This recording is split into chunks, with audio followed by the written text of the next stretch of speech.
Hello everyone, তোমরা সবাই কেমন আছো? আশা করি ভালো আছেন। আমিও কিন্তু খুব ভালো আছি। তো আজকে নতুন একটি ব্লগ, নতুন ভিডিও তোমার সঙ্গে চলে এসেছি। তো এখন বাজে 11:30, আর এখন থেকে আমি ভিডিওটা স্টার্ট করছি। তো কাদের ওখানে বৃষ্টি হচ্ছে কমেন্টে জানিও তো। আমাদের এখানে তো খুব বৃষ্টি হচ্ছে, এমনকি বাজারে সব জায়গায় জল হয়ে গেছে। আমি প্রথম বেরোলাম আজকে ঘর থেকে, মানে বাজারে গেলাম যে দেখি কিছু বাজারে করার ছিল, কিছু কেনার ছিল, তো গেলাম। সত্যি বলতে বন্ধুরা, পুরো জল, হাঁটু পর্যন্ত জল। বাজারে কিছু ঢোকাই যাচ্ছে না, কিছু কেনে যাচ্ছে না। দেন আমি এক্ষুনি বাজার থেকে ঘুরে আসলাম।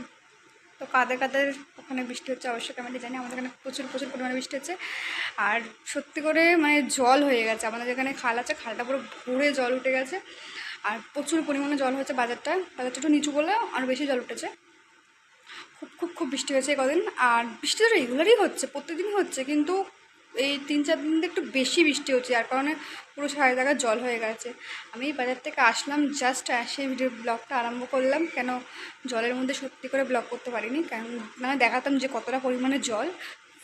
ফোন ধরার কেউ ছিল না, আর আমি একাই গেছিলাম বাজারে, যে জন্য ভিডিওটা করতে পারি না, তোমাকে দেখাতাম। তো চলো আজকের ভিডিওটা কী করি না করে সবটা তোমার সাথে শেয়ার করবো। স্কিপ করবো না, ভিডিওটা দেখো।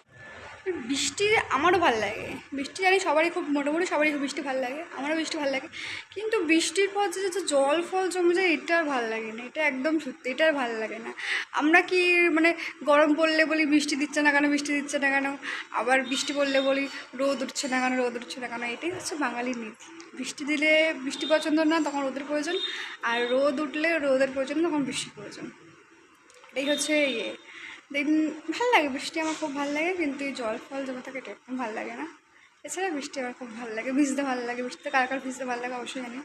আমার তো ভিজতে খুব ভালো লাগে। তো চলো এখন যাবো রান্নাঘরে, রান্নাটা বসাতে হবে, কেন প্রায় 12টা বেজে গেছে। তারপরে এখানে আসলাম, দেখো রান্নাঘরে এসে কিন্তু দেখতে পাচ্ছ আজকে বাজারে গেছিলাম, আমি একাই গেছিলাম। চিংড়ি মাছ নিয়ে এসেছিলাম, এদিকে নিয়ে এসেছিলাম কাতলা মাছ।